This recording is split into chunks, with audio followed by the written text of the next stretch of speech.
is The Jake Feinberg Show. Thank you so much for being part of the program today. My guest today is a rarified drummer that can vacillate effortlessly between the studio and a live setting. It's not your typical live musical setting.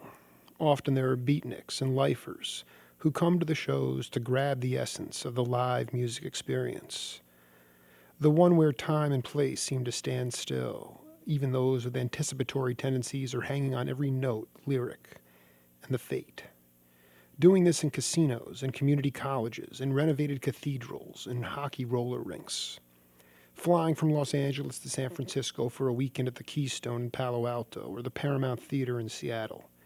And then it's back to the studio, playing gospel sessions with Michael Omartian, swinging the band on a white horse, always trying to drive the music forward, studying, and most importantly, trusting. Other sessions follow, pre-click track with Kinky Friedman, live touring with Brian Garofalo and Joan Armitrade, and like Ed Greene and Ndugu Chancler, Jim Keltner, Earl Palmer, and James Gadson, my guest knew how to hold it down in all music because he came up not knowing anything about anybody else. He met people in music. He met people in person and connected musically. The lack of interconnection made it so that if you were hip to music, you kept seeing the same cats. No emails or texts or tweets, just the human connection. Con Alma, Second Chapter Acts, or Linda Ronstadt, or Larry Marshall. There's more to cover, so you might as well do it with the man himself, David Kemper. Welcome to the Jake Feinberg Show. Jake, how are you? It's so great to talk to you, man, in part one of our conversation here. Well, likewise. I've been looking forward to this. You know, I wanted to ask you, we're going to hop all over the place here, but I really wanted you to talk about how you originally became connected with Michael Omartian.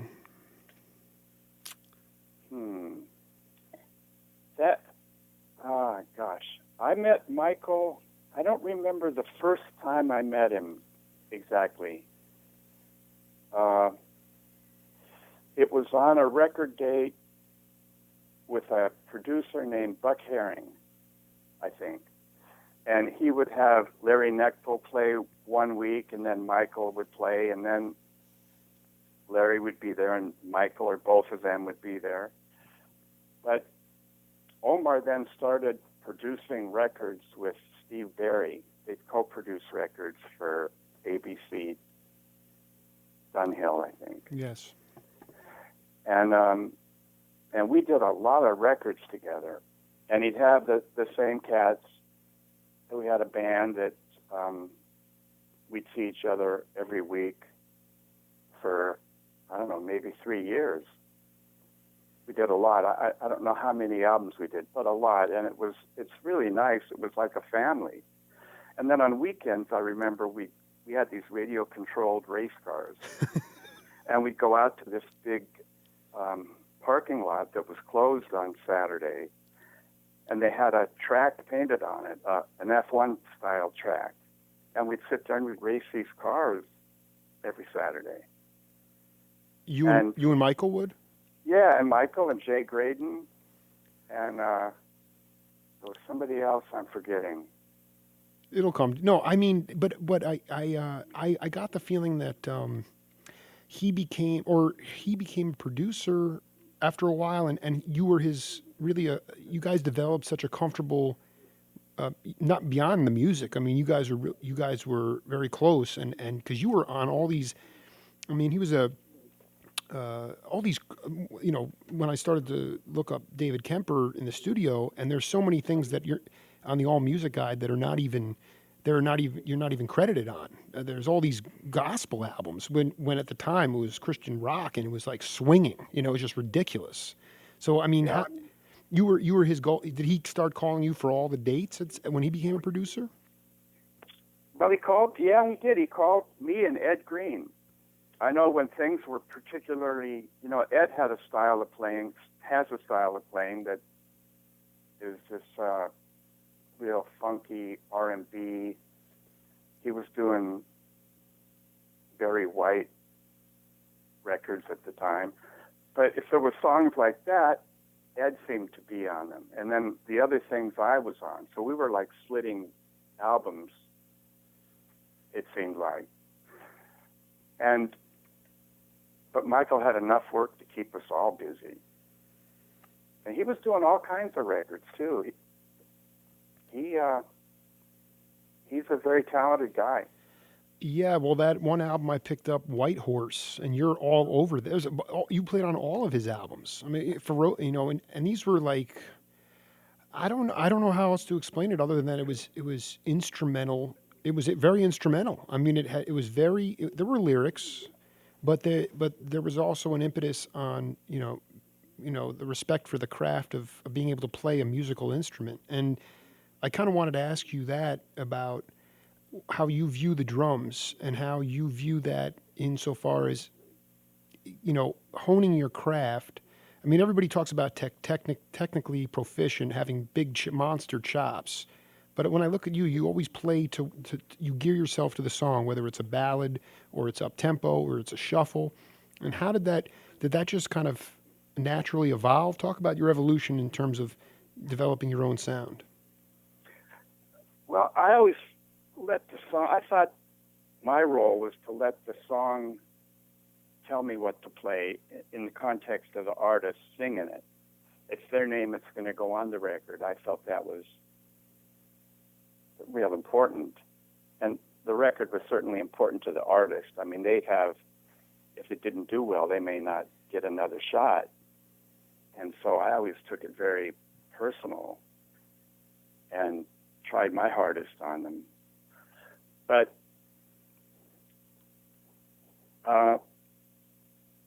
the song would tell me, what, in context of the artist. And the producer had a lot to do with that, too. They'd have an idea, and their job is to be the interface between you and the artist and the engineer. And so together we'd all work out what was best for that song. And a lot of times it was obvious, a lot of times it wasn't obvious, but eventually you get there. But that's the part I loved the most was, getting 6 guys in a room and solving this puzzle. And it just was a wonderful thing to do. Could you point to maybe early when you got out to Los Angeles, like one of these sessions where the puzzle was not so easily solvable, but you guys all worked together to figure it out? Does anything stand out? Wait. You want me to say that again? Yeah, no, I'm thinking if there were, there wasn't. I mean, there was artists. I remember doing things. I'm trying to think of the guy's name. Richard Perry would. Some producers had bigger budgets than other producers, and so they would do complete songs, and then I've come into sessions where Richard has said, "All right, let's." I can't think of the artist's name. He was British, a little skinny guy. I wish my wife were here; she'd know. Anyway, it's all right. And Richard would sit the band down and say, "I want to play you this first." And first he'd say, "All right, let's not run the song down. Let's just take it." And so we do one take of the song, and then he'd play us a finished version that he had cut with another band, another group of players, and put strings on it and mixed it, and he'd play that back at us, and then he'd play our measly first take, and it would be just so humiliating. And he'd say, "I think we got it, thanks guys, and let us go." So some guys had budgets like that, but eventually you get it done. If it's a great song, sometimes it's more obvious than other ones, and sometimes it's just a nut you can't crack. I love it. You had a chance to work with Glyn Johns a lot? I did work with Glyn, yeah. Could you talk about working with him? Yeah, Glyn hired me first to do. Bernie Ledden was an original member of the Eagles, and he left the Eagles, and we were doing his first solo album, which was he had a partner, Michael Georgiadis. So, and Glyn was a friend. What's that? Leo Sayer was the name of the other. Okay, right on. Okay. Thank you, Norman. Norma. Yeah. So Bernie, we were doing his first solo album, and it was with a partner, Michael Georgiadis, and Glyn Johns had done the first Eagles album. And so Bernie and Glyn were good pals. And so Glyn called me himself, said, hello, it's Glyn Johns. And I had been in love with Glyn. I hadn't met him, but I loved everything he'd done that I'd heard. I mean, my God. And he asked me to do Bernie's first record, and he was going to engineer it and produce it, co-produce it with Bernie. And we were going to do it at Bernie's house. Bernie had bought Neil Young's house in Topanga Canyon, and it had a recording studio in the basement. And so he put a band together. Brian Garofalo was one of the guys. And I think that was it. Maybe I brought Mickey Hopkins in. Yeah, no, there was a key. There was, you know what? Before we go any further, let's listen to a piece of music here, and we'll come back and talk about it. Hold on. The album over a year ago, and that, to me, it was just like I felt like you guys were just playing somewhere so relaxed that you were allowed to open up the music like that. Steve Goldstein on keys, by the way. Right. Tell me, I mean, and I just love that instrumental break there. I mean, I don't know, can you take me through that? You guys, on the back of the cover, you guys are having a ball. I'm like, there's Kemper. It's unbelievable. Yeah. Take me through it, man. I hardly remember it. We did it in his basement, and it was for the original studio that Neil Young had built there. And Glyn just got a great sound. I mean, I love his sound. It's real open, not a lot of mics used on the drums. Like, he would do it with 3 microphones, pretty much. Bass drum mic and a right and left stereo overhead, real old style. But he knew where to put the mics, and he would get a great sound. It was loose, we were in his house. It wasn't an hourly rate going by. We were all friends. We became great friends. That was the first Glyn Johns. Well, that was the first experience with Bernie too, and there were many more to come. Bernie's a dear friend. Glyn's a dear friend. Georgiadis became a great friend. It's the way I prefer to record. They're not all like that, but I sure love the ones that are like that. When you talk about the idea of setting up the mics a certain way, can you talk about that minimalist approach? Why you like that? Yeah, it reminds me of the way records used to sound. I was actually an engineer for a short period in my life. And the guy that taught me to be an engineer was a man named Ron Malo, and he was from Chicago at Chess Records. And he cut Chuck Berry and all the cats in the Chess label, all of those guys. He was the head engineer there. And he taught me his style. And what these guys, the old guys, what they would do is they would set up a set up a room with musicians and have people turn up or turn down or add more bass or more treble to their guitar amp. And they did it to sound great in the room, and then they would mic the room instead of miking individuals. And they thought of it that way.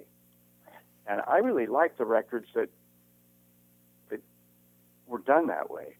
And Glyn just had a different way. I mean, he worked in great rooms. You have to have a great sounding room. It really helps anyway.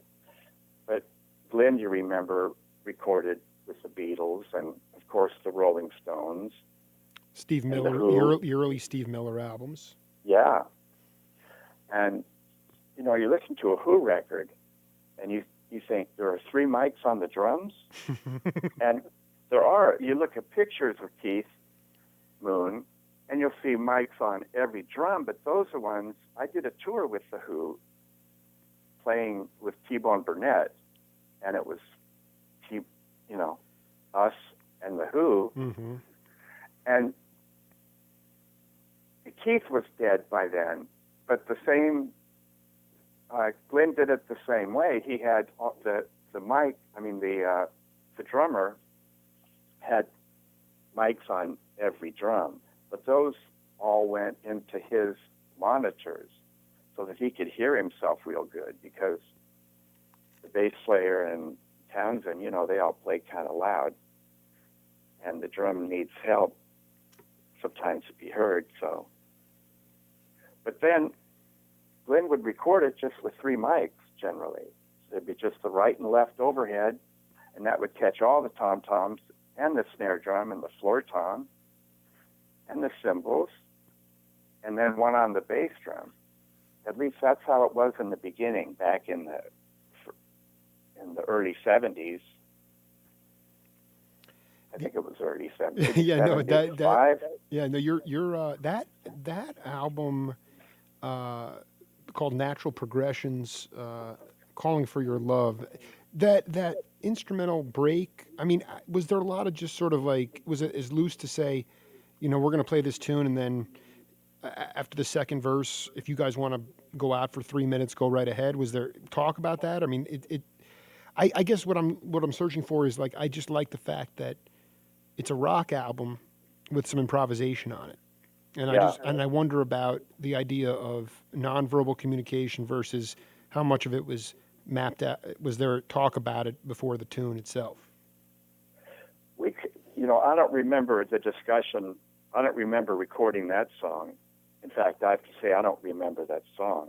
I'm going to send you the vinyl. I'll send you the vinyl. I'm sure I have it, but I just don't remember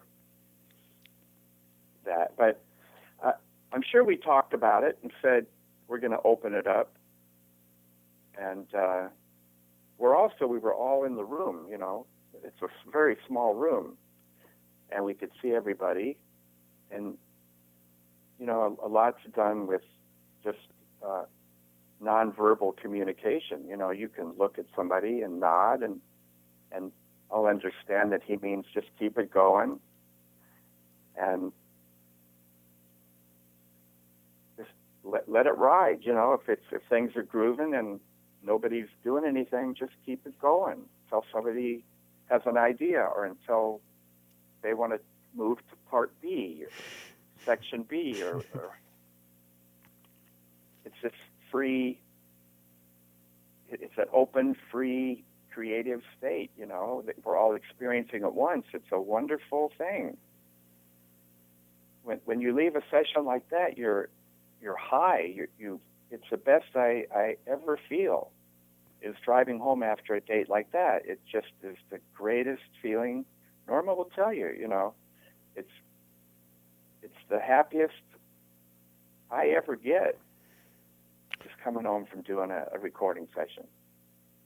And I want to ask you about a cat, another unsung hero. I'm curious about, if not necessarily the first time, but any time that you had a chance to work with Victor Feldman. Yeah. I did work with Victor. I worked as a tape op and So I got to see him. Wow. But I only played with him once, and I believe, I'm not positive about this, but I think it was on a Phil Spector record that had, he would use multiple instruments. He'd have a grand piano player, he'd have an upright piano player, and a synth player, and then he might have a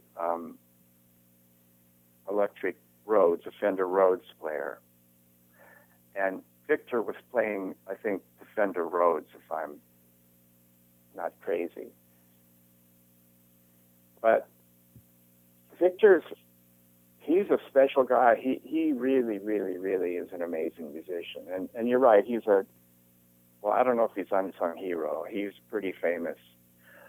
But I'm not sure how well known he is. Yeah, I think it has more to, I mean, that might be the wrong term. I just think people don't realize how versatile he was and he just was totally splashing across the entire spectrum, and that to me was impressive before idioms really even existed. And I figured you must have been bumping into him in the studios once in a while. Yeah, I wish more often, really. I didn't get an opportunity to, but he was doing a lot of big records, Steely Dan records. Sure. And those were, when they were happening, people knew. Like they would record it when I was doing Omartian projects. A lot of the time we'd work over at ABC Dunhill, and they had a lockout at ABC Dunhill in one of the studios there. And so we'd do our work, and then who's over in Studio A? Well, the Dan are over there, or my friend Jeff Picaro would be working for them, and we'd meet during the break. And but yeah, they were special. They would take the best players in town and book them up for a long time, or else fly guys like Steve Gadd in, and they just would get the best players they could get their hands on, and they made amazing records, I think. There's I can't believe that I came across this the other day, but I found this guy. I found a record of his on a gospel label from '75, and then I found an album of his on Motown. But his first album is very hard to find. Turns out it was on MCA, and you were playing the trap set. It was Ronnie McNear. Old guy. Does that ring a bell? No. I'm sorry, it doesn't. Well, you were credited as playing drums 1972 on this album, Ronnie but you say no. Well, I don't remember it. Right. That's Ronnie McNear. Yeah. Yeah, I did play on that. And that's one of the hardest albums. I've never seen that. I see his albums on Motown. I said, my God, Kemper played on that. So you don't, but no real. What is the first? First of all, I want to go back to something here. At some point in your travels, it's been pretty well documented that your dad was a pretty talented scientist, professor, and at one point you guys were moving to some, beautiful part of our country, and you just said, I'm just devoted to the music. I can't go. And can you take us through that? And then where did you go from there? Yeah, that's true. My dad was a wonderful man, but he wasn't a scientist, and he wasn't a professor. He just worked for Boeing, and was very happy to. I thought he got a gig at a college somewhere or something. No. Okay, never. Okay, confusing. Go ahead. Yeah. No, I think I'm related to somebody that that worked at a college, and but I never met them. But he did try. He got jobs all over the country, and at a certain. Yeah, we were transferred every 4 years. We get transferred to. Well, he started. I was born in Chicago, and he worked for a paint factory then. And at age 3, he moved us to Seattle so he could get a job at Boeing. And so he found us this amazing beach house on Puget Sound, and this is back in the early 50s.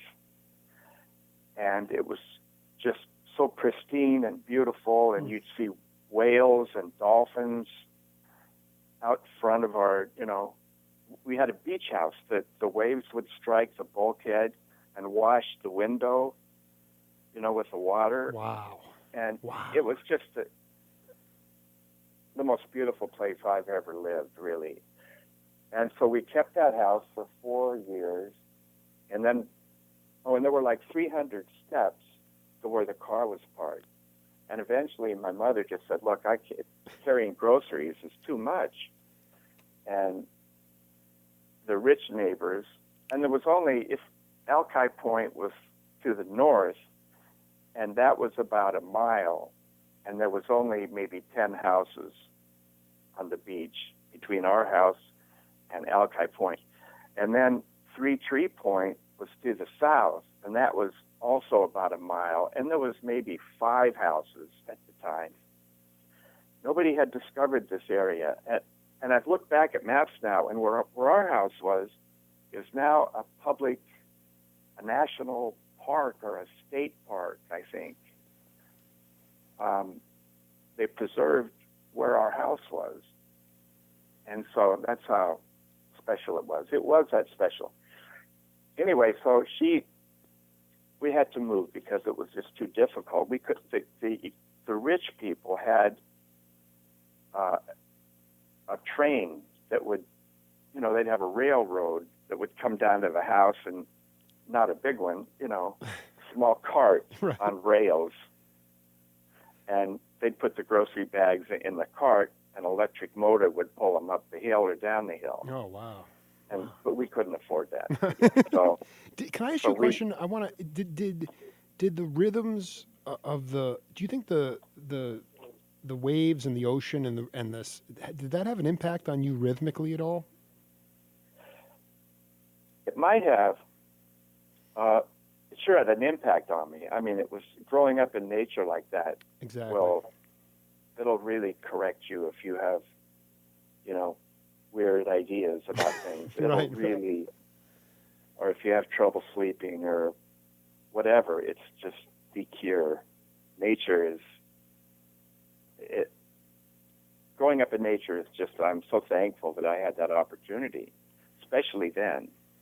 And I could walk either way to Alki or to Three Tree Point, and my parents would just let me walk. And I hadn't started playing drums yet when I lived there. So I lived there from age 3 until 6, I think. So it's a little kid to be walking by himself. But that's what it was. We had our own little dinghy. My older brother and I, we could go out in the ocean and fish. We'd fish with a pole with a nail on the end. And you just go out there and you see the flounder in the sand. You see the eyes up, sticking out of the sand. And you just stick them with this pole.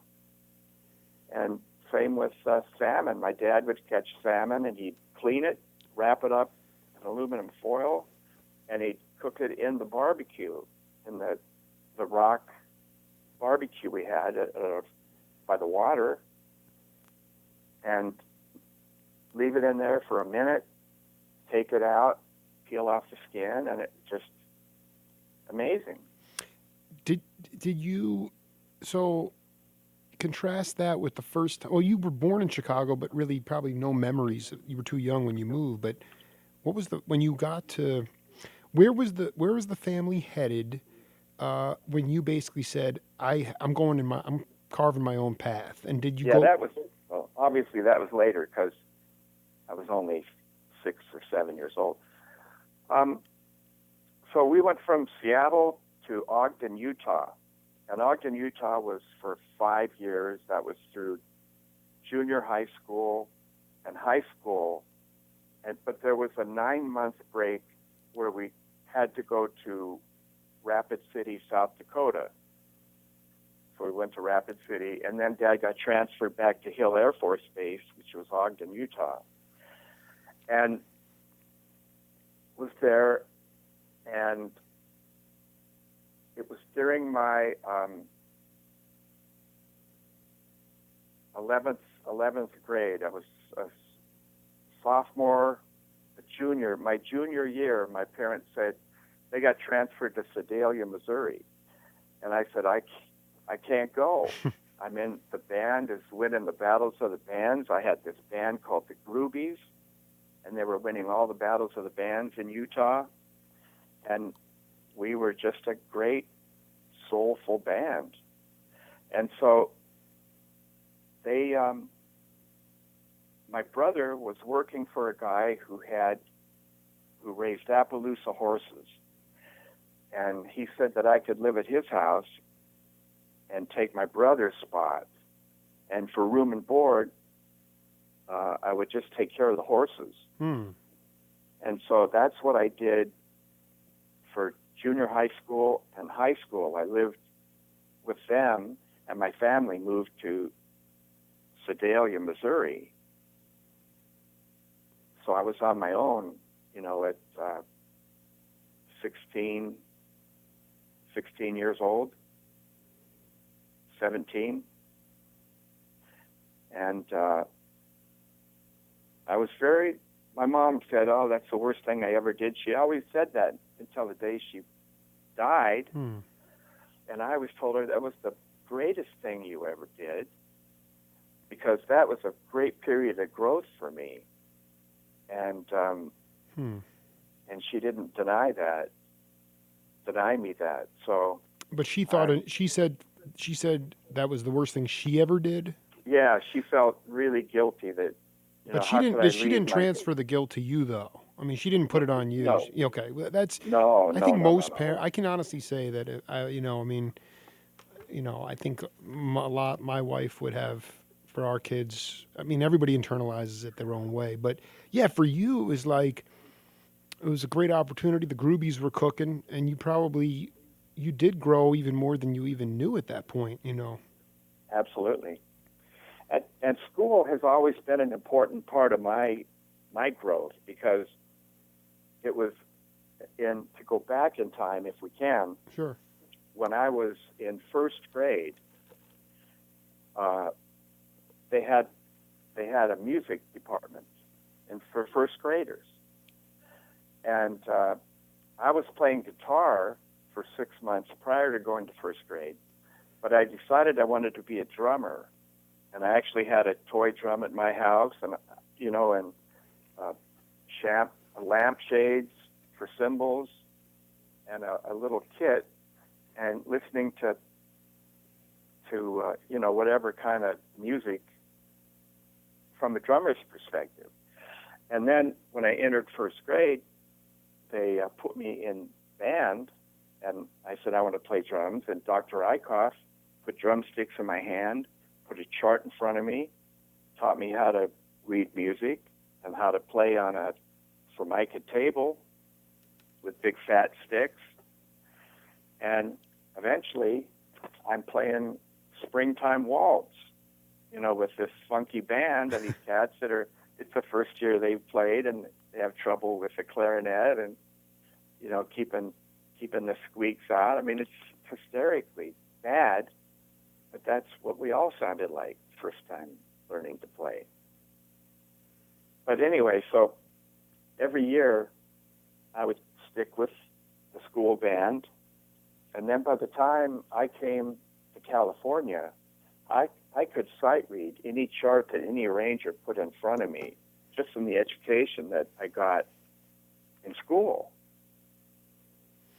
I'm glad you tied that together, because as a studio cat, for you to have that education, I'm a little hung up on it. I see what has happened in music education now, especially at not first grade, but I'm talking more at the higher levels of education, which is really where kids, younger musicians learn, which I don't think is really, I just look at music as more of like, you got to be more of a street scholar. And you growing up had that opportunity to go, and the propensity of clubs and to go, and that's where you learn. But obviously the training you had before was essential, because you had a leg up on those who couldn't read. You could read. You could read music. Therefore, you go in any setting and probably succeed. Plus, I had all this experience playing Rodgers and Hammerstein songs and, the Great American Playbook. Sure. And playing it with an orchestra. Because we'd have band and orchestra, and of course I just excelled. I loved it.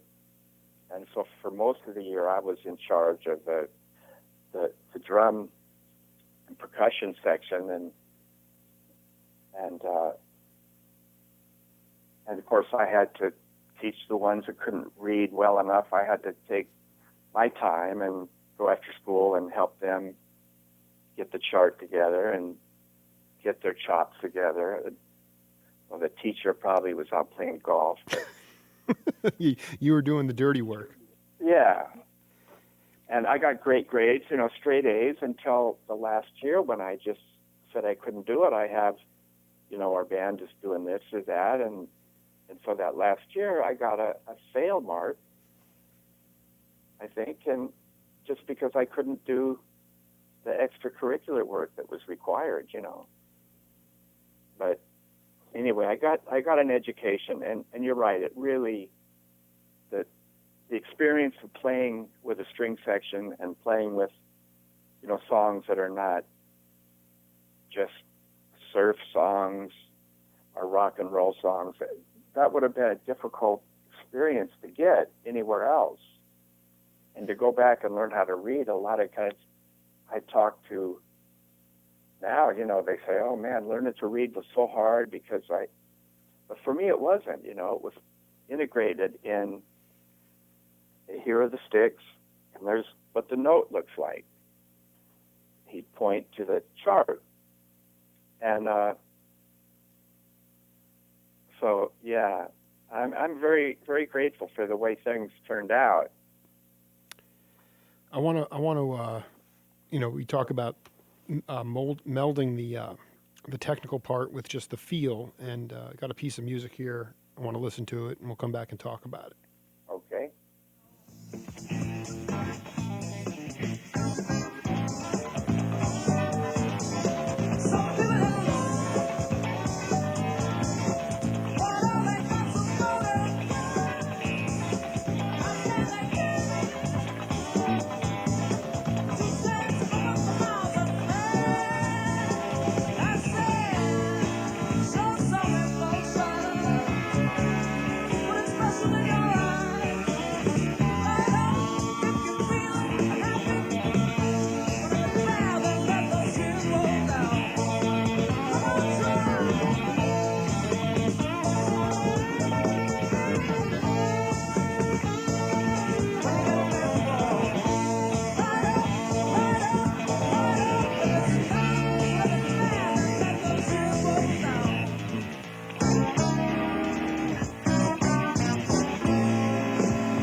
You know what that was from?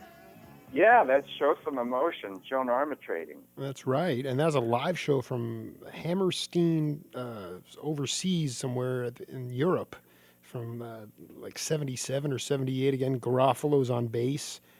That was live? That was live. Hammersmith Odeon? Yes. Yeah, that's in London. That's right, and from '77. And what a blaze. I mean, that, I don't know, that, tell me about that experience. How did you connect with her originally, and then talk about playing live with her? Well, that was Glyn again, Glyn Johns. He called and wanted to fly me over to London to record Joan Armatrading, and it was Joan's second album, I think. I might be wrong, but I believe it was, and for A&M Records. And so he flew me over to London, and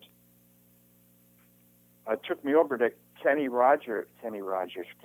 oh, come on, brain. Anyway, the Small Faces drummer, he was the drummer for The Who at the time, and took me over to his house, and he lent me a set of drums, and we loaded those in Glyn's E-Type Jaguar, and drove over to Olympic Studios and set up the set of drums. I met Dave Maddox there. He was just finished in some, I forget what he was recording. He told me. He may have was doing something for Joan's record. Mm-hmm. But I'm wondering how, if Glyn was with me, why would Maddox be there? Maybe he was there to take his drums away. I don't know. But, yeah, so he introduced me to Joan, and she played the songs, and she wanted to record them without me hearing the singing. And I said, well, sing something. Oh, I don't want to sing it. Come on, let me just hear what, I need to know something about you, you know. And so Glyn says, Joan, get in and sing. And so she went in and sang, and that was like, whoa, this chick is powerful. And she was a beautiful woman, and a great guitar player, and a great singer. And I didn't do the whole album. I did half of it, maybe more. And it came together pretty quick, as things with Glyn tend to do. And he got this amazing sound. You know, being at Olympic Studios is, for me, I mean, I literally kissed the floor. Well, I did. It was That's cool. It's, you know, the Stones had cut Honky Tonk Woman there.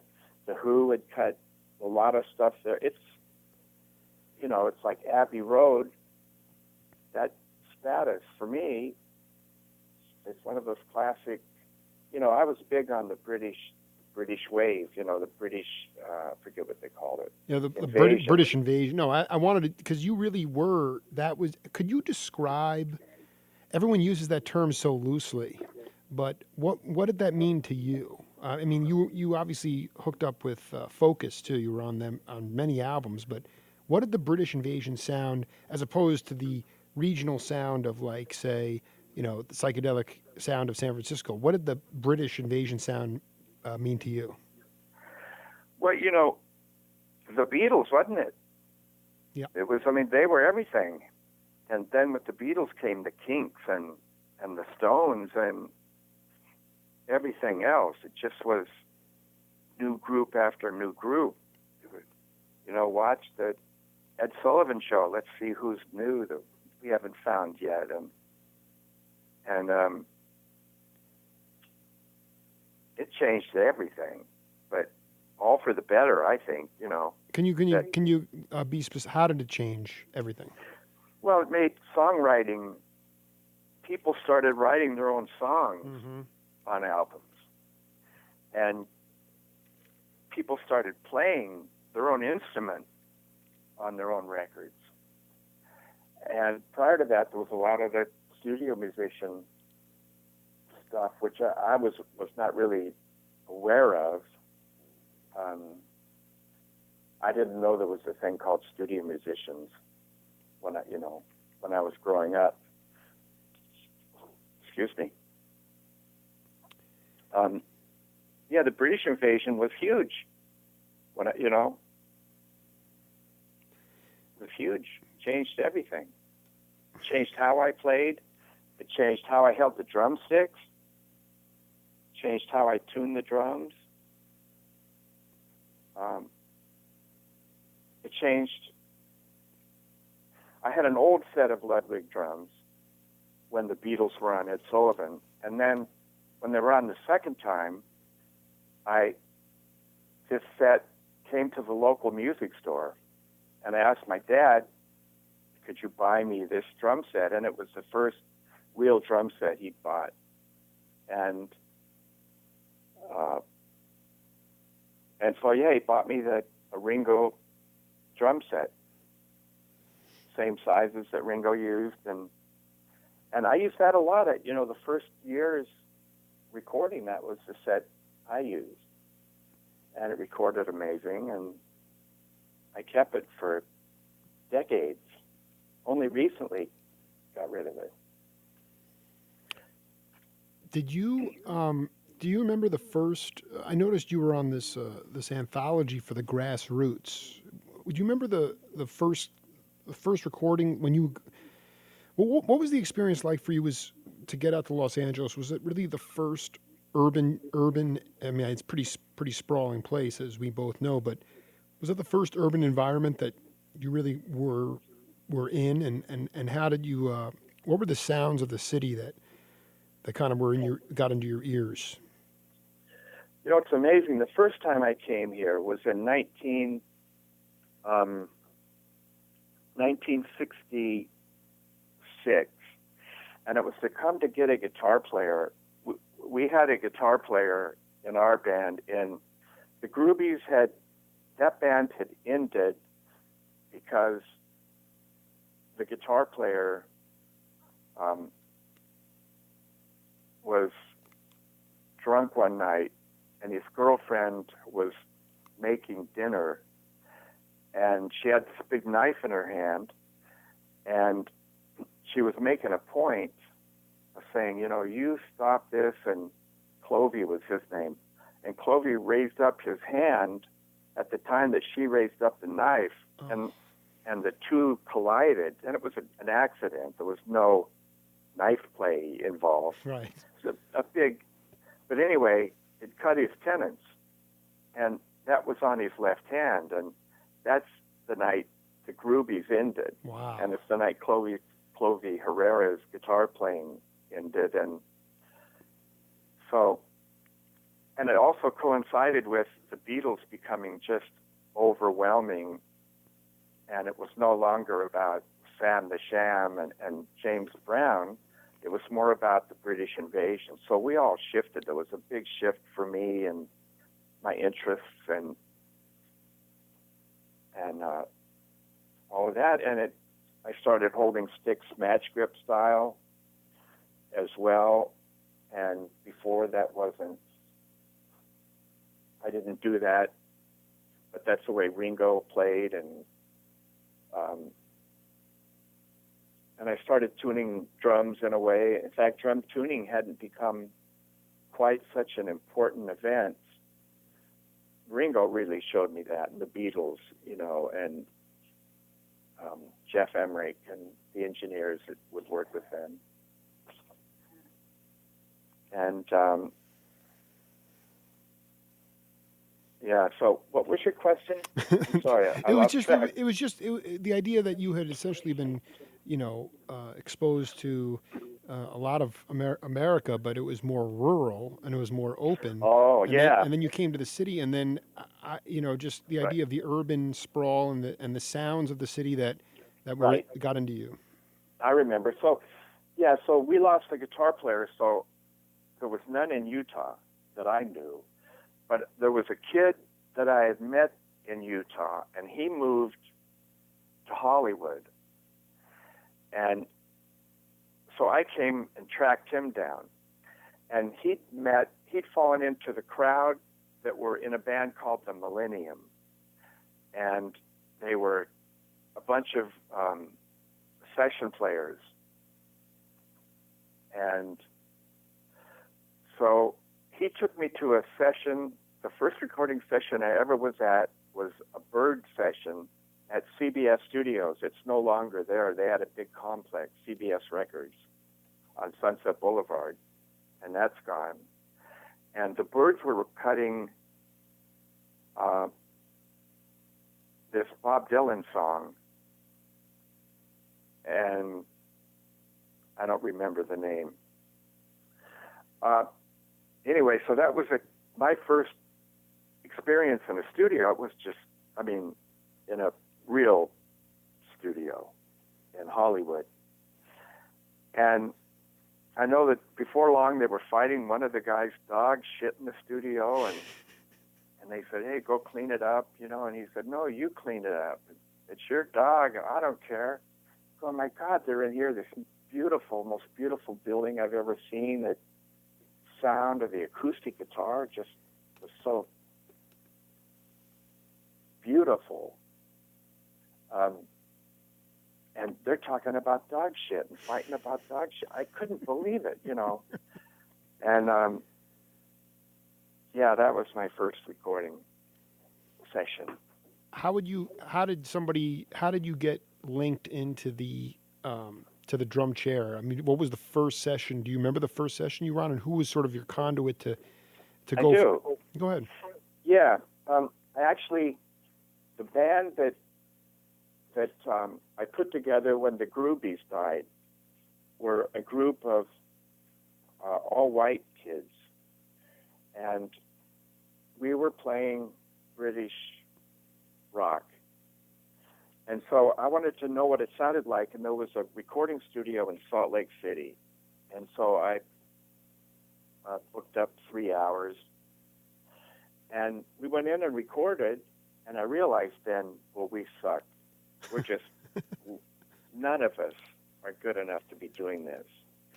And paid the guy, and thank you for the experience, you know. And I left and drove back to Ogden, 40 miles. And then I got my draft notice to go to Vietnam. And I thought, well, I can't do this, you know. I can't go there. I didn't believe in it, and so I didn't know what I was going to do. And I went into college and took pre-med classes, and then got my actual draft notice. It was a pre-induction notice first, and then an induction. And I thought, good grief, I can't do this.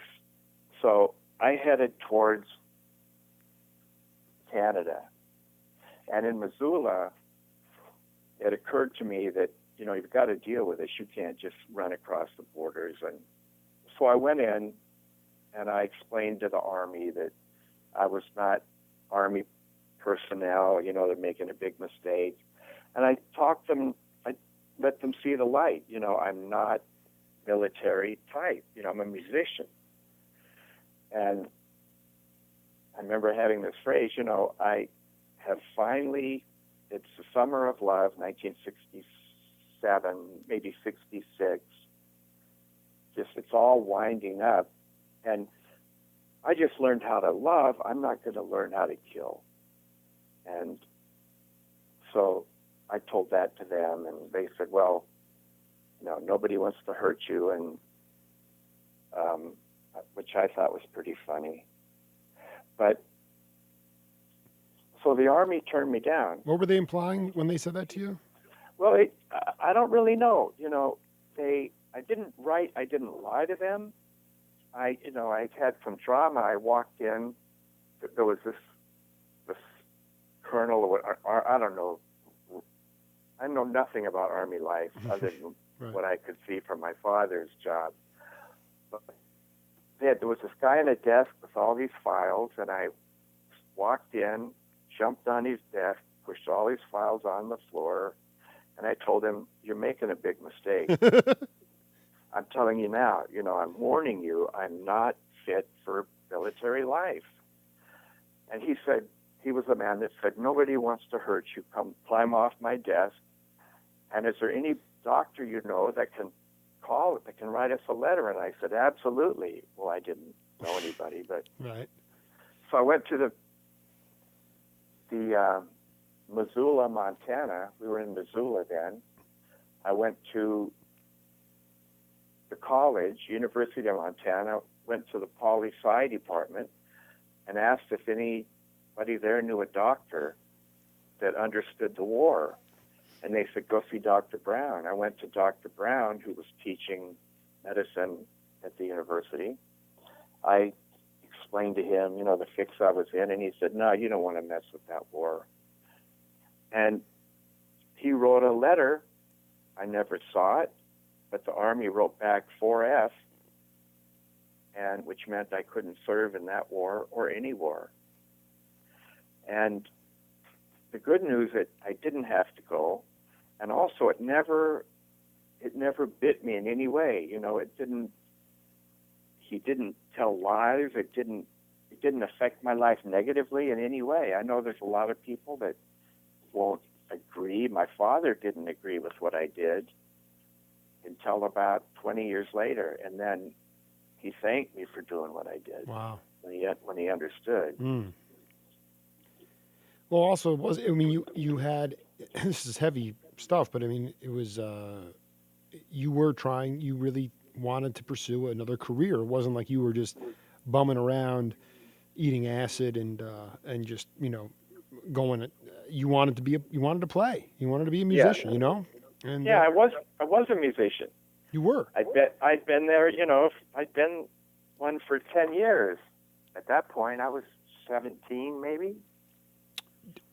David, I wanted to ask you, can you talk about, the experience of seeing Art Blakey or Elvin Jones? Obviously, like you weren't like your, a lot of guys, jazz drummers per se, Mickey Roker, and there's a lot of other guys. But, can you talk about the impact that some of those leaders behind the what they taught you behind on the drum throne there? Absolutely. There was a jazz club here in Hollywood called Shelley's Manhole. Mm-hmm. And it was Shelley Manns, who's very famous drummer, and a really interesting, wonderfully interesting man. Very bright, great talker, wonderful drummer. Anyway, he had this nightclub in Hollywood. It was underground. And the first time I went there was to see Miles. So I saw Miles with Herbie and Ron Carter on bass and Tony Williams on drums. Sure. And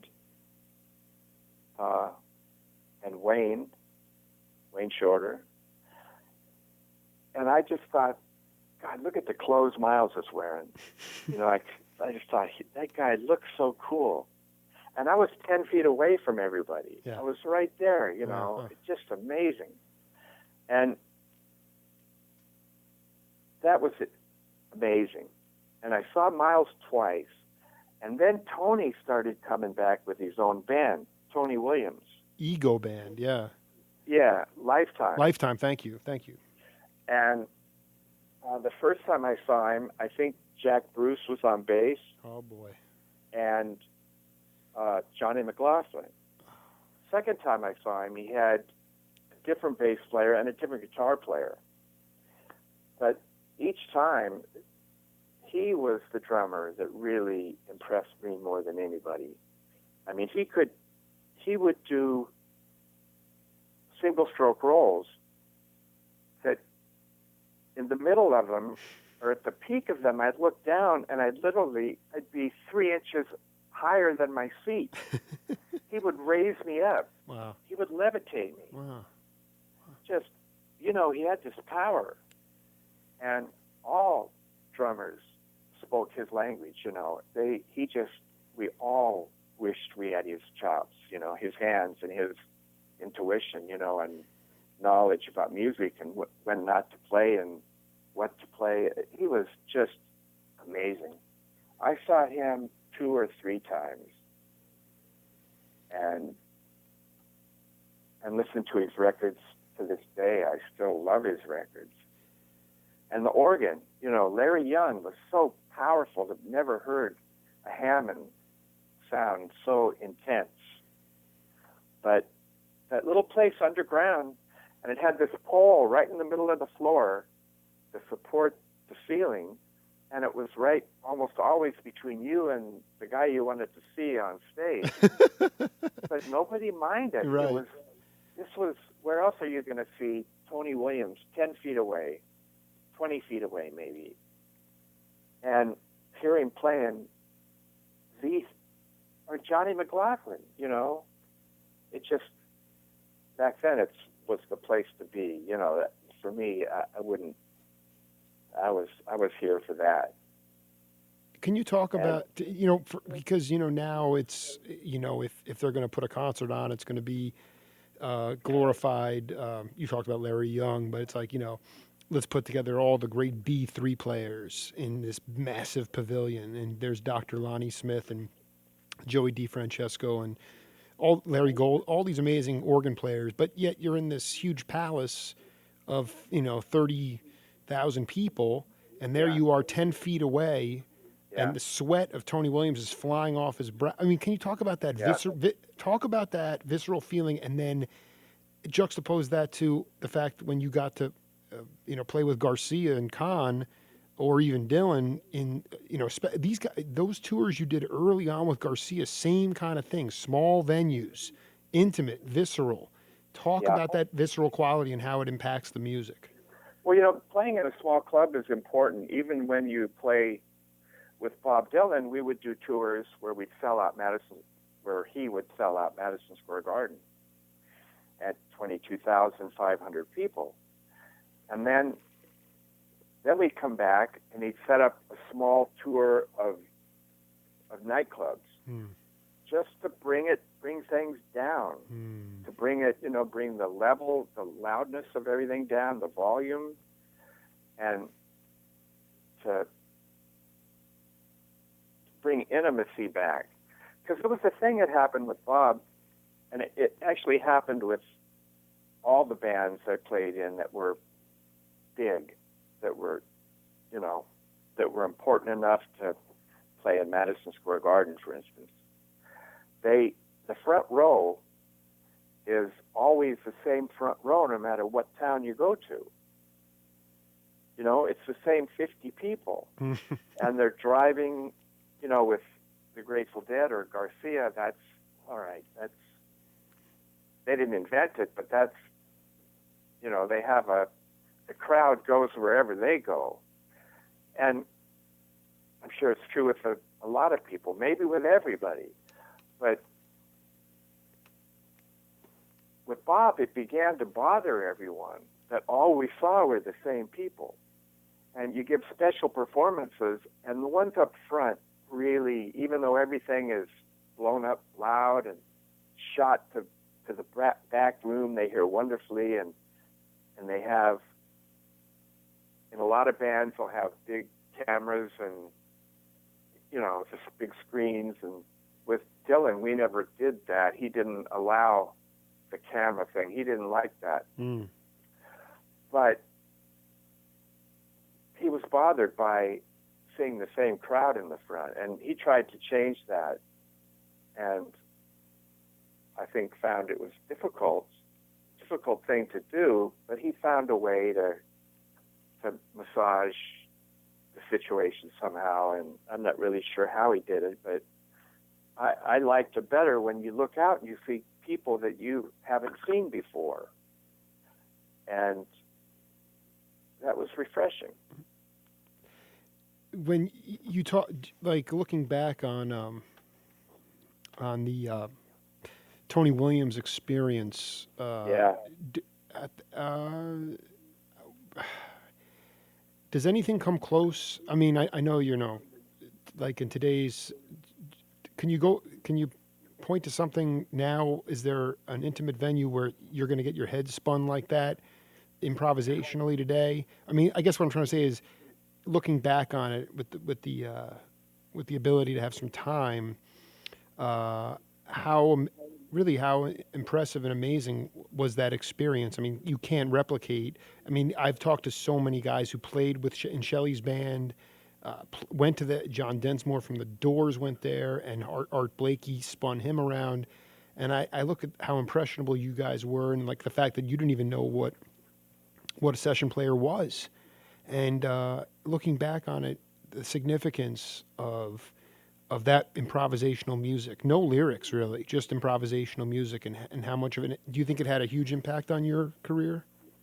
Well, it was important for me with a lot of jobs. I mean, one of the important jobs was when Jerry Garcia asked me to join his band.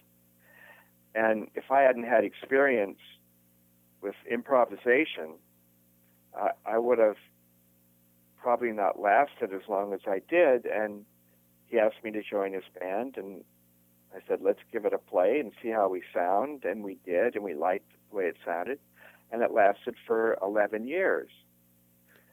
And then, unfortunately, he passed away a year later, 6 months later, after I left. But I'm always curious about the first. To me, that is first of all. Did Khan call Omartian to find out who was quote unquote the hot drummer? No, he didn't call Michael. He called another producer that I had worked with named Michael Stewart.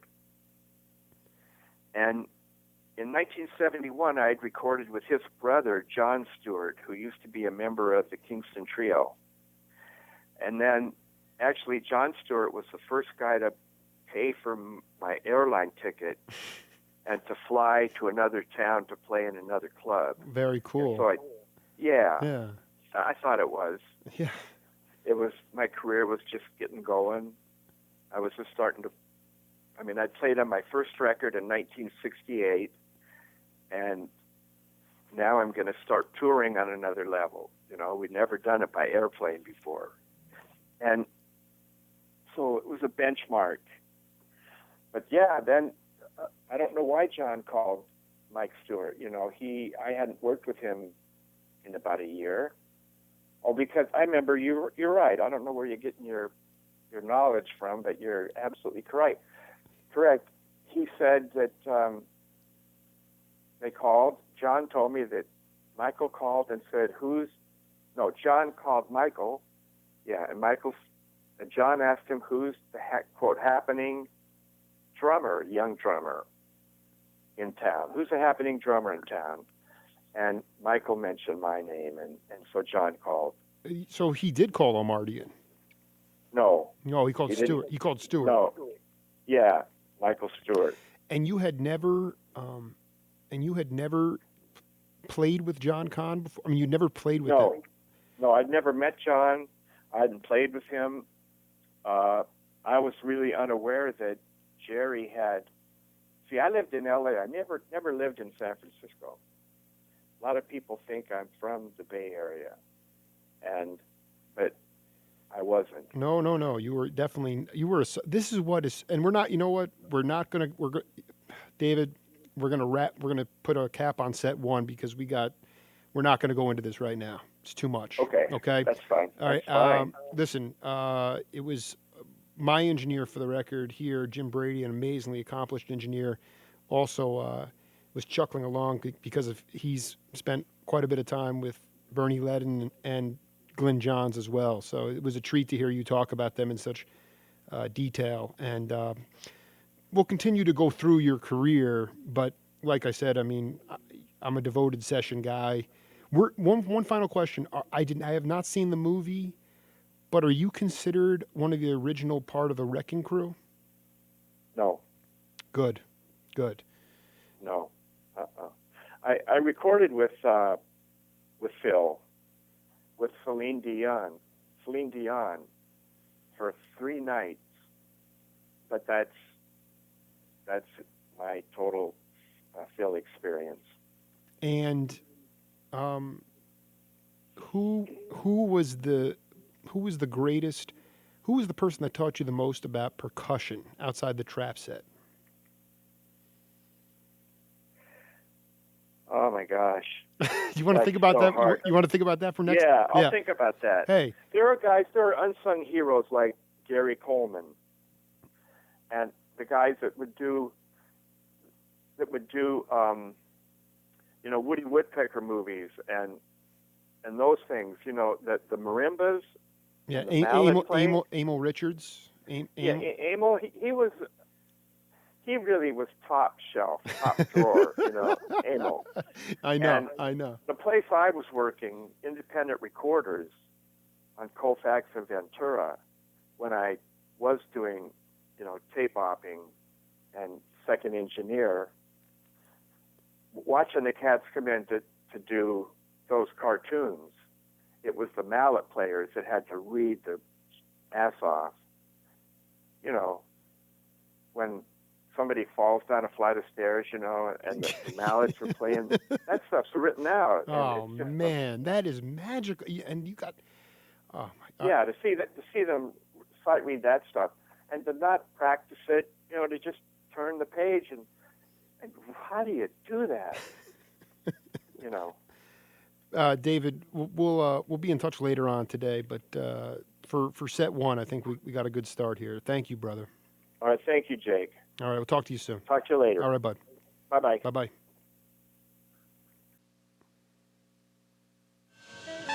This is the Jake Feinberg Show, and we'll see you all in a little bit.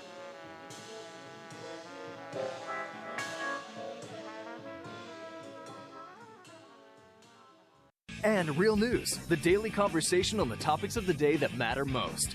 Check out the Blaze Radio Network at theblaze.com/radio with original shows like Buck Sexton, The Morning Blaze with Doc Thompson, Pat and Stu, and Jay Severin. Or, if you need something to hold in your hands, subscribe to the Blaze magazine. So basically, anywhere you need to go, you can take the truth with you by taking the Blaze with you. This is the Blaze. Truth lives here.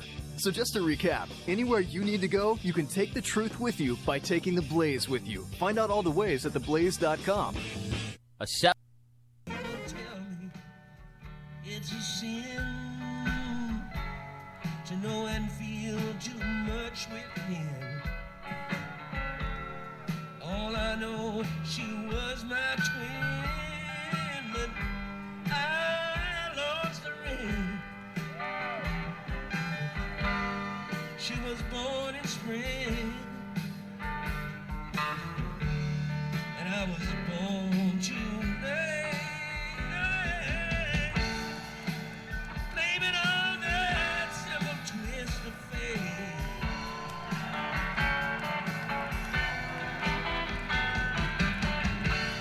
Blame it on that simple twist of fate.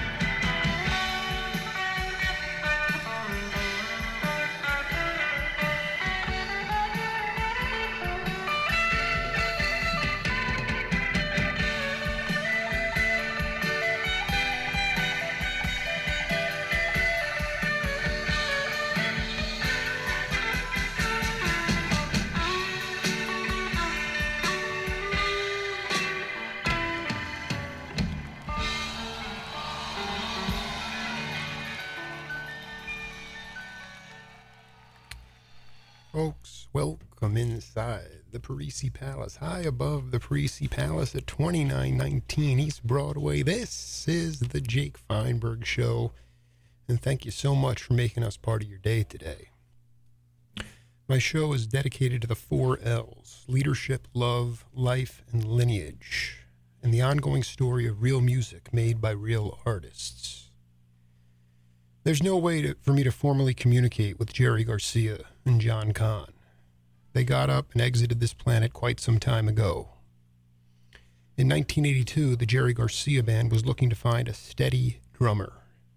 Bill Kreutzmann was filling in, and so was Gregorico, but they wanted someone a little more permanent. "Who's the hot guy in town?" Kahn asks to Michael Stewart. "Why don't you look into my guest?" Stewart replies. "He's busy, but still able to fly to the Keystone, Palo Alto, where the irascible Steve Parrish is there to greet him with a Russian lullaby and the best-sounding drums this side of Kathmandu." My guest held the drum chair with the Jerry Garcia Band for 10 years, a period of time that featured missions in the rain and slouching towards Gomorrah. Appearances at roller rinks in East Setauket, New York, and 24-minute shining stars to younger audiences whose brains were addled with potent marijuana and psychedelia. His drumming style is contagious, and his connection with Garcia and Khan is evident. When there might be a lull, my guest picks it up with some white horse gallop that perks up Jerry, and there is instant unanimity on the stage. He joined the band at the height of Jerry's drug addiction. Some might say Jerry would have rather been high than on stage playing. But my guest can attest to the fact that even in this pre-coma period, Jerry gave it his all and enjoyed the challenges from bandmates. If you were going to challenge him, you better be ready to get pushed back on. My guest did that time and time again until he got that call from the aforementioned parish about where he wanted his drums sent. As quickly as the liftoff was as abrupt as the ending. My guest just picked himself up and dusted himself off and continued on with Bob Dylan. Senior David Kemper, welcome back to the Jake Feinberg Show. Hey, pal, where are you getting your information? Well, you corrected for the record. I mean, I'm just going off. This is like my poetry rap stuff. It's not, so tell me what's going on. Well, let me get off the couch so I can actually talk. I don't know. I'm waiting to talk to you. Okay, no. Where did I get my information? Is there anything in that? No, it's all true. Okay, so it's really very personal too.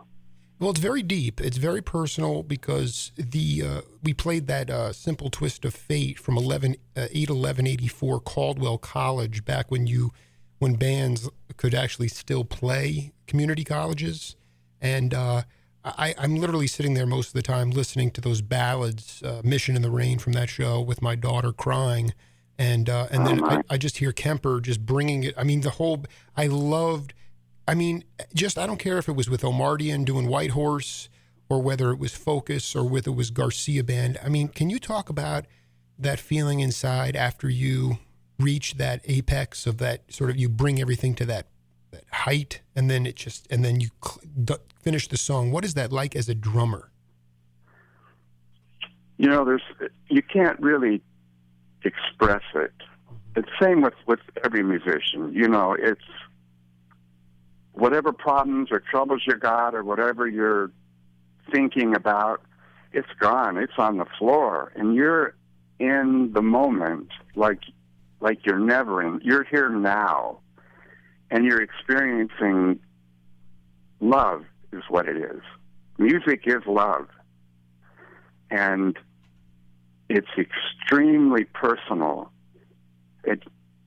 From my communication to the piano player or the bass player, it's one of the most important things on the planet, and it's the best feeling I've ever had.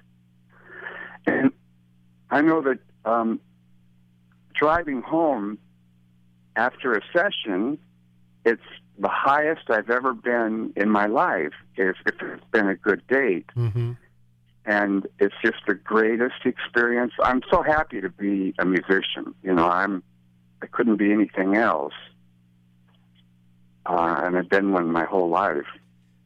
When for me, I mean, I'm not a musician, but I know that if I had gotten a call to be in Jerry Garcia's band and gone up for a session, I mean, again, you had a lot of experience under your belt, but were you looking for that were you looking for signs of what's the right word here? Acceptance from the guys insofar as musical communication was concerned? I mean, did you have any, when you first went into the San Rafael studios and you did those couple of tunes before everybody took a break, I mean, even when you started to play live with them, were you looking for them to look over at you and sort of, raise their eyebrows and say, hey, Kemper, nice job? Or were you already, did it just feel normal right away? No, I mean, it's, of course, when they called and asked, at that time, I didn't know Jerry had his own band. And I'd seen the Grateful Dead in 1968. And that was it.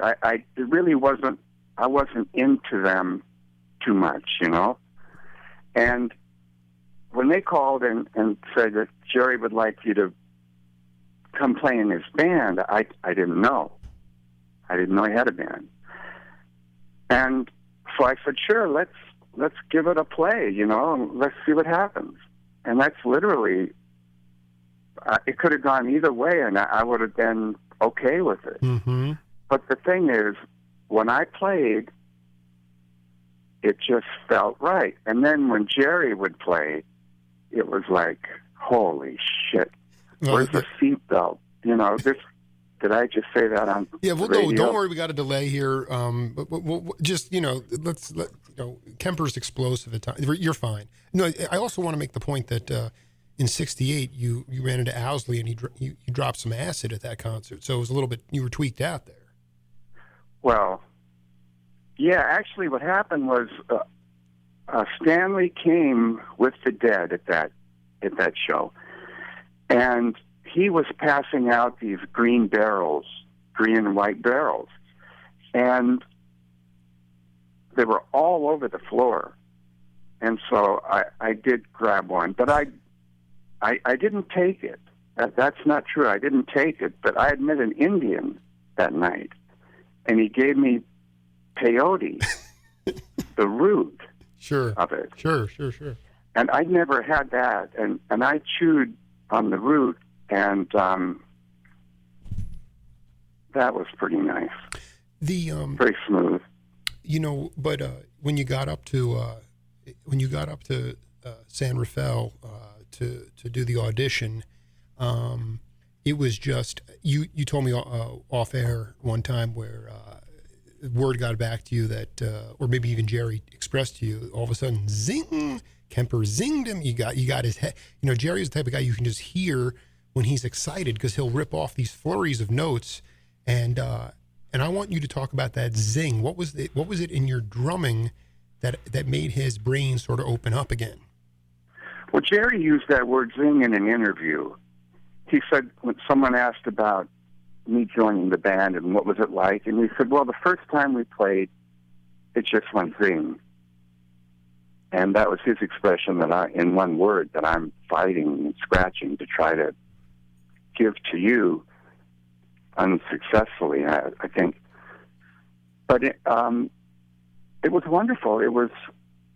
I came to town trying to find a band, and I supported myself as a studio musician, and I became very successful at it. But I wanted my own band. I mean, not the David Kemper experience, but I wanted to be a part of a band. Yeah, right. And I couldn't find somebody or a group of people that I believed in enough, or the songwriter that just, you know, that I believed in.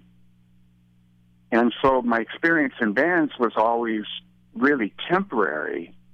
I'd play on an album and I'd go do a tour or something. But with Jerry, I felt, boom, this is okay. I can be a part of this band. But I knew he had the Dead.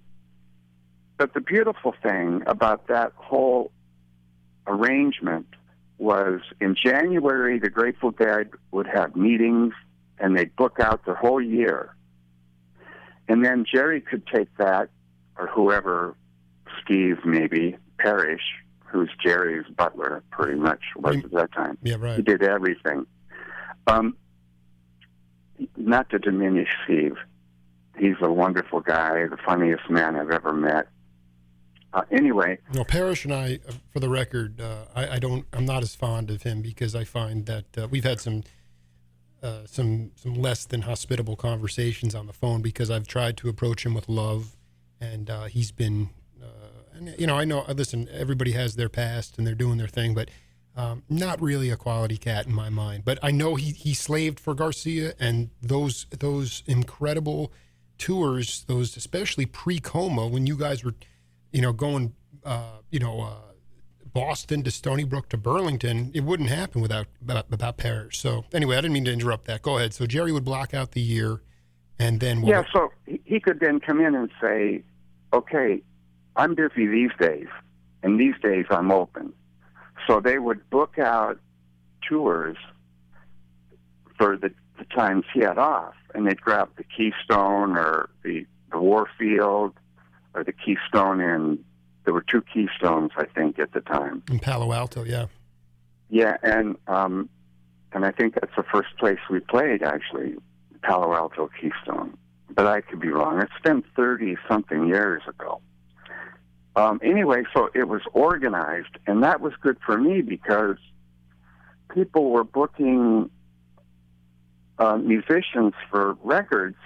Sometimes they were very organized, and they knew 3 months in advance that if they wanted a certain player, they better,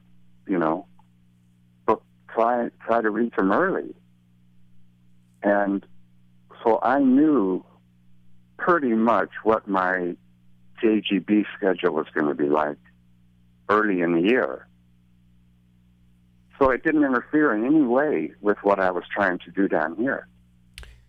Would they fly you up there? Would you ever drive up there? And did you ever stay, like, early on?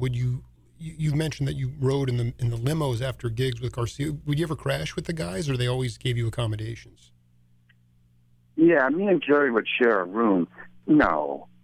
I was flown up every, if it was a Friday and Saturday and Sunday night at one of the places up there, I'd fly up Friday, check into the whatever hotel it was, and wait for our man to pick us up. And I've even forgotten his name. We had the same driver, and forgive me for not remembering your name. And so at 5 o'clock or whatever the time was, I'd walk out of the hotel, and there'd be a limo there, or a van. We had limos, but we didn't like them. They're too conspicuous. Right. And if people saw Jerry, then, oh, wow, it's wonderful, but it takes a lot of time. And when you're on a schedule, it just eats into the time. Anyway, so I'd slide in the back, and, Chief. I said, hey, Jerry, how are you? He said, I'm doing great, man. How are you? And we'd tell each other how we've been in the 6 weeks since we've seen each other. Mm-hmm. And we'd ride together, and he was my riding partner on nearly every gig. Well, certainly in San Francisco, every gig. And then afterward, we'd drop off Jerry and then drop off me. So we had a lot of time to yak and, tell jokes. And he was somebody who, I don't understand. I guess I know he was a voracious reader, but you said he knew more about everything than you did, or not just you specifically, but he could take on a topic and just be so glib about it. And then on top of that, he's going on stage and just has all these ideas that are flying out of his guitar. What was yeah? Can you talk about? I think maybe where you and Jerry might have connected was the fact that being able to just stay. Jerry was able to stay in the moment, and so were you. You were able to just sort of enjoy life, no matter what was going on around you. Even if the crowds surrounded Jerry, there wasn't panic. How do you think, synergy-wise, from a personality point of view, how did you guys connect so quickly? I don't know. It just worked. I don't know. I played with some of the world's great guitar players before, and Jerry really shocked me.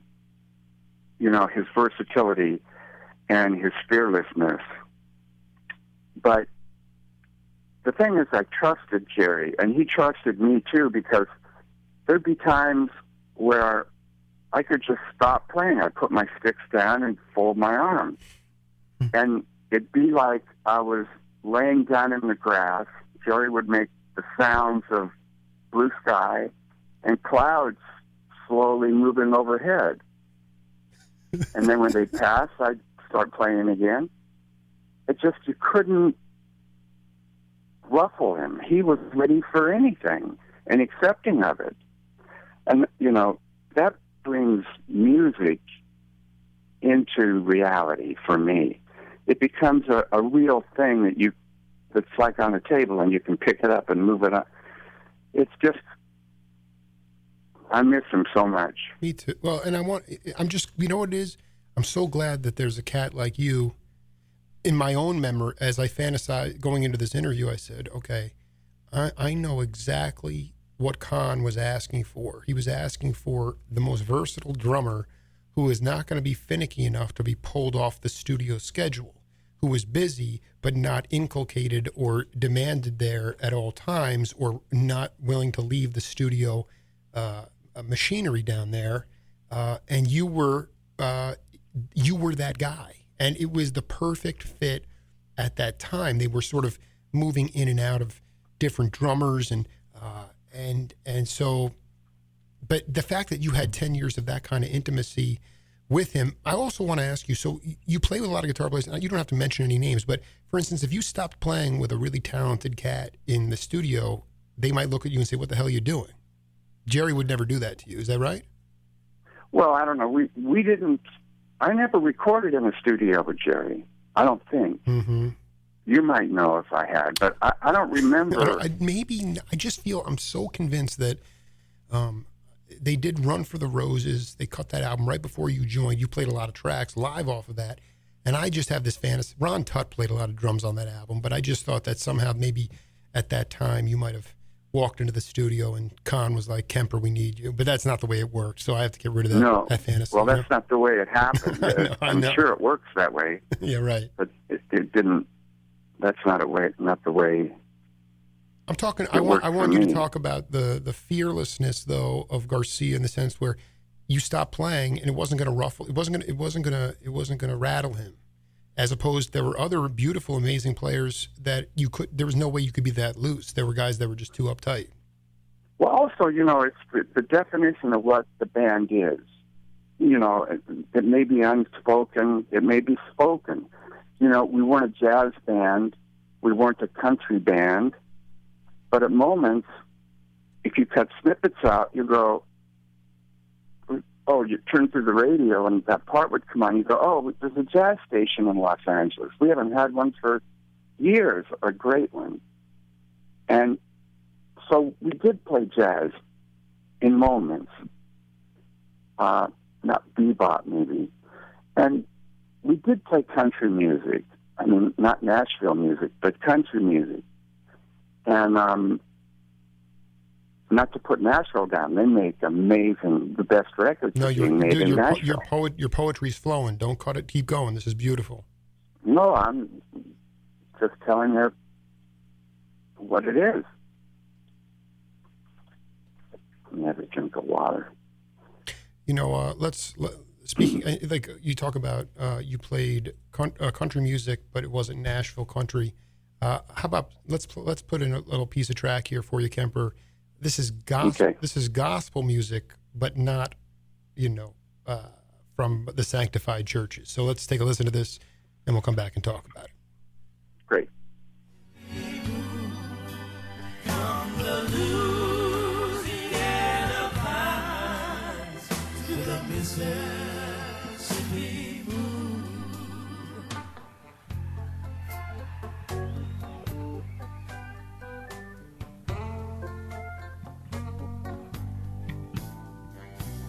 Wave on the ocean, whirlwind on the sand. I took a notion that a ship could not land. So light me a candle in the forest so deep. Honey, lay down beside me. Angels rock us to sleep. Oh, Corey, I'll be coming soon from the Louisiana pines to the Mississippi moon. From the Louisiana pines to the Mississippi moon.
December 2nd, 1983, Upper Darby, Pennsylvania, Jerry Garcia Band, Mississippi Moon.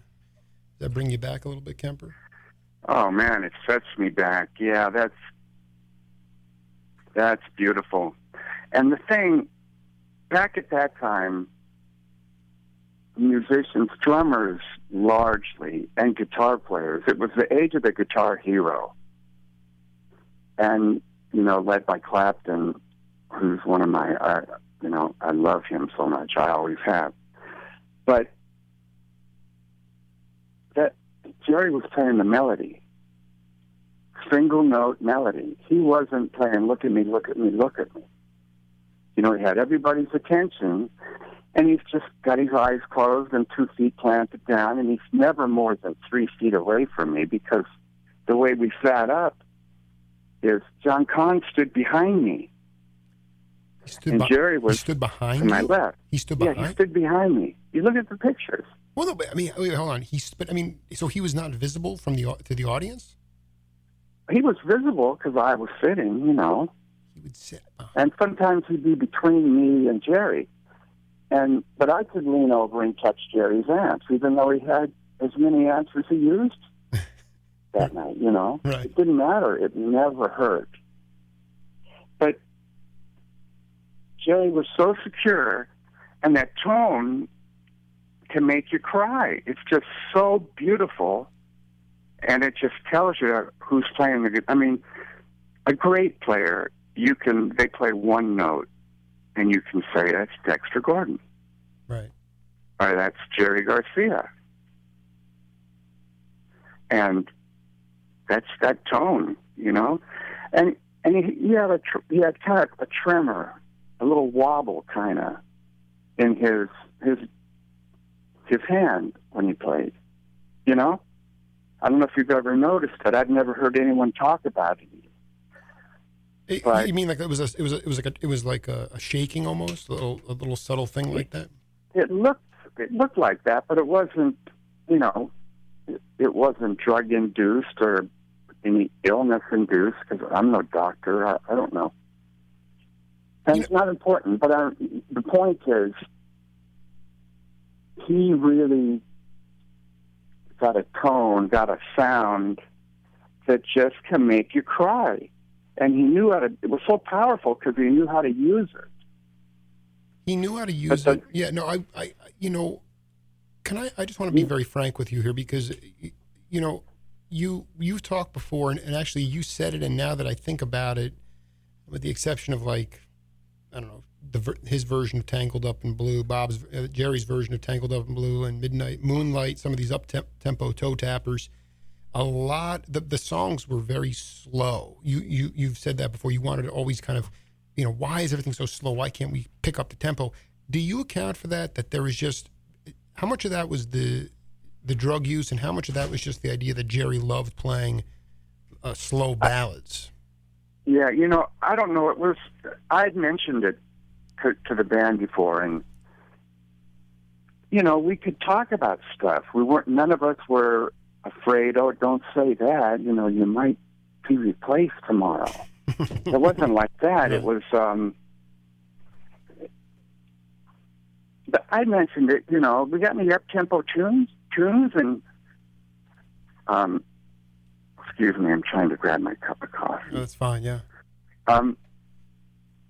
Yeah, we do have one. Let's, and then they brush off one or two. And then I realized, you know, this is what the band is. You know, who am I to try to change the band? I mean, I did change it just by sitting in that chair.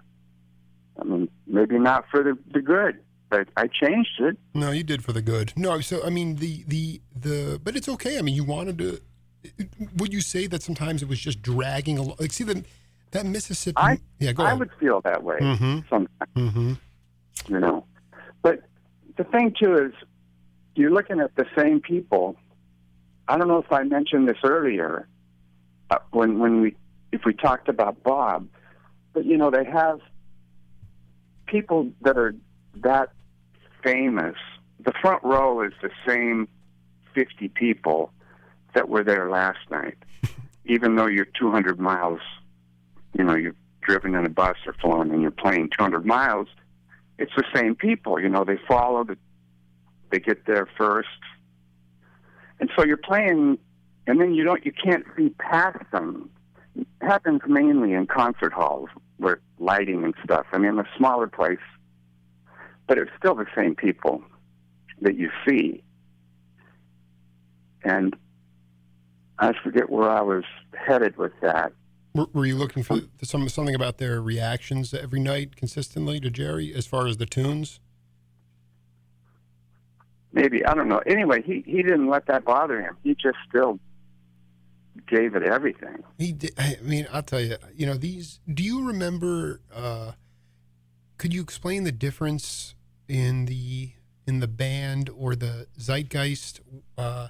Because it was so, I mean, to see the power and love being displayed at a East Setauket roller rink where I grew up, and I remember my buddy lived near the elementary school when you guys came in there in August of '84, and he said all the heads were setting up camp on the baseball fields and driving people insane. But I mean, to see that kind of band in a roller rink, and then all of a sudden you're playing Hampton Roads for a week in '89. Can you talk about the difference? I mean, did that even dawn on you? Did the band play louder at a certain point, or just? I mean, I'm guessing what I'm getting at is ambient sound. I mean, some of those venues you did not need to have. They weren't that big. You didn't want to blow everybody out of the water, but then when you, I don't know, can you fill me in on that? Pre-coma venues, post-coma? The thing is, you create. If you're playing a big hall, you don't need to bring big amps. That's what the PA's for. You know. You bring the amp that has a great sound, the way you get your sound, and you use that wherever you go. And then if the guitar needs to be louder, the guy can, I mean, the amp is mic'd. It's the same with the Stones, you know, and when I did some gigs opening for them, they had the same, that's a bad analogy, because they're always playing for a million people. Right, you know? right. But no, Jerry didn't bring. I don't remember. I don't think he ever brought a big stack for a big arena and Madison Square Garden. I think it was the same rig in Madison Square Garden that we'd use at the Warfield. Could you talk about I look at today's society, our society today. I mean, the band had such an interesting makeup with gospel singers, and then Melvin coming out of the church, Kemper with sort of a Southern California country feel. I don't know how else. It's like, did you ride horses at all? It's funny. I actually, I did. I was in charge of 4 Appaloosa horses when I was 17. My father, who worked for Boeing, got transferred from Utah to Sedalia, Missouri. And I just said, look, the Groovies were winning all the battles of the bands. I got the best musicians in Utah. You're asking me, it's impossible. Mm-hmm. And they said, well, how are you? And then my brother, who's 4 years older, he turned me on to this guy, Wayne Call was his name. And he and his family lived in Ogden, and they had horses, Appaloosa horses. So for room and board, I took care of the horses. I'd groom them, and I'd, feed them and take them for rides. And, I had some experience with horses. Because I know it sounds like even when I listen to your playing on White Horse, which we'll do in part 4 or part 9 of Kemper, it's just the most ridiculous galloping. I mean, it seems to just elevate everybody to the next level. But as you heard in the opening, yeah, go ahead. There's something. I'm sorry, something I wanted to say a while ago. Go ahead. On that song that you played, not Mississippi Moon, is that it? The That's real right. slow? Sure. The girls, I believe that was Gloria Jones and Jackie LeBrand. You got it. They were there. In the beginning, there was Jackie and another girl that had to leave for some reason. Dee Dee Dickerson, yeah. Yeah, Dee Dee. She was there for, I don't know, 6 months, maybe longer, I don't recall. But Gloria and Jackie, their voices belong together. And Melvin would help them, he'd be like the choir master. And their voices together, that can make you cry, too. I mean, there's a lot of elements in that that are just like powder kegs of love, There's just so much explosive, emotional machinery in that band. I wanted... And you hear it. You hear it on that record, on that song. Well, that was a lot. I mean, that's in the live context, too. I mean, that's how many venues did you play in the 80s, 83, 84, prior, that you had never played before? Like, had you played the Upper Darby Theater? Had you played Constitution Hall in D.C.? Had you played Rocky Glen Amusement Park with the wooden roller skating? I'm like, who is doing the booking for this? This is the great... I would have been on tour. I would have been one of those cats. Bill Graham. Bill Graham was doing every show. Kemper. Bill Graham, he was the guy. Kemper, he did everything. Yeah, I'm sorry. No, I want to talk to... Just switching out for 1 second. Could you talk to the audience about a guy who I think was full of love? I found this album the other day, Kemper, digging through a Savers here in town for 25 cents. This guy, Kuna, moving pictures. David Kemper holding down the trap set from 75. Are you aware of this album? What's it called? It's called Moving Pictures. The guy's last name is Cunha. Kuna, John Kuna. And I got the album for you. I mean, it's unbelievable. Jim Gordon, although I know there was another Jim Gordon, he was playing sax and flute. Yeah, there was a friend of mine. I have two friends named Jim Gordon. One's a sax player, and the other one, of course, is one of the greatest drummers ever. I wanted you to talk about... Yeah, so anyway, the Moving Pictures thing is one thing. I'm going to mail you that LP if you don't have it, because it's just like...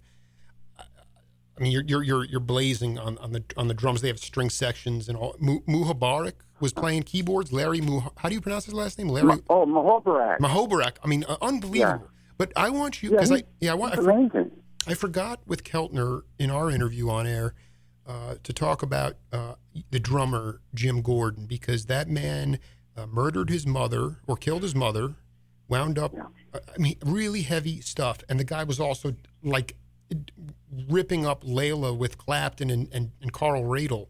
So I mean, I know the guy. I mean, listen, I've had my own psychological demons, and people do really horrible things, and their reputations get tarnished. And I didn't get to talk to Keltner, so I was hoping you could spend a couple minutes talking about your relationship with Jim Gordon and what he meant to the music scene of Southern California.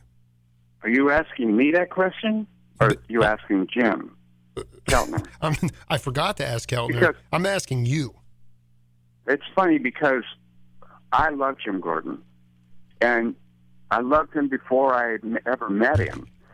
But I'll tell you, in 74 or 75, I walked into Sun West Studios to do a Christian record, I think. And there was this engineer named Buck Herring, and he's probably still out there. Hey, Buck. And we had done a lot of things together. I walked in, and at the time I was playing Ludwig drums, and they were this pink champagne There were ones, the only drum set my father had bought, because I thought the Beatles on Ed Sullivan. And I said, I need that. And we couldn't get that color, but he paid for it anyway. That's unnecessary. And there was a set identical to mine, except it was blue sparkle. The same sizes, the same drum, exactly the same. And then I looked, and there was a trap case for Jim Gordon. And I thought, oh, shit. And we got along great. And we played great. Double drums. You know, we'd figure out what, you know, how about you do this and I'll do that. Okay. And we had an amazing time. I did anyway. And I don't have the record to listen to it, to know, but he was, he played these drums, they sound amazing. And I sat down in mine and played mine, and he said, can I help you with that? And I said, please. And he reached over, picked up my floor tom, detuned the head, and then, you know, put his elbow in it and tuned it back where he thought it should be. Turned it over, tuned it, you know, and showed me, look, if you want to get that sound that goes, doom, he said, you tune them all equal on top, but you let one looser than all the others, and the sound drains out and goes, doom. He taught me how to get the drum sound that I make a living on today. Wow. Yeah, what a gift. Jeez. Wow. Yeah, no, I mean, I just wanted somebody to talk about Gordon, because he, you know, there were a lot of these, you know, below the radar guys, and you know, and Jim's life was just, I mean, he was a bit tortured. I don't have nearly the acumen of his style or his knowledge of his style as I do with people like David Kemper, who, by the way, David Kemper, not only was he the drummer for Jerry Garcia band for 10 years while doing studio work, but then when Parrish said, okay, Kemper, it's time to move on, he moved on to Bob Dylan for 10 years. And well, not quite 10. It's more like 5. Yeah, we're rounding off here. So we're going to 5 years. You're going to 5 years. And you know, Kemper, I want, if you could just tell the audience quickly before we wrap up part 2 here, what are you doing who are some of the younger, I don't want to just be stuck in this time warp fantasizing about things that I wasn't even born for. Can you talk about a younger cat that you've been working with, or a couple cats that inspire you these days in the modern time? Yeah, no. Wow. Yeah, there are some. I played on an album, it might be a year ago now, and the cats that were playing were the generation that I was describing, when I was, important. And these guys were so fucking good. Excuse me. These guys were so good, and they were young. I mean, they were in their 20s, I suspect. And I took their names, and I have their names, and I just can't recall it right now. What were they? Did they have their own individual sound, or were they trying to comp Wes Montgomery? No, they absolutely. Mm-hmm. They had their own sound. They could read. They couldn't be thrown. You could hear them on this. Gosh darn, what's his name? Oh, I can't think of the artist's name. Yeah, no, I don't. Now. And listen, this is where we'll pick it up in part 3. But okay. So David Kemper, we'll continue this live radio saga with you, investigating your own insights, and it is really just from a personal note for Jake Feinberg. What an honor to be able to connect with David Kemper, who, just to me, like I said in my intro, I can't directly communicate with Kahn and Garcia, but I can talk to somebody who knew these guys and played with them, and beyond that is just a tremendous human being, which means that that Garcia and Kahn were as well. And so, David, thank you so much for being part of the program, man. Jake, the honor is all mine. Talk to you soon, brother. Thank you. All right. All right. All right. Take it easy. Bye-bye. Bye-bye.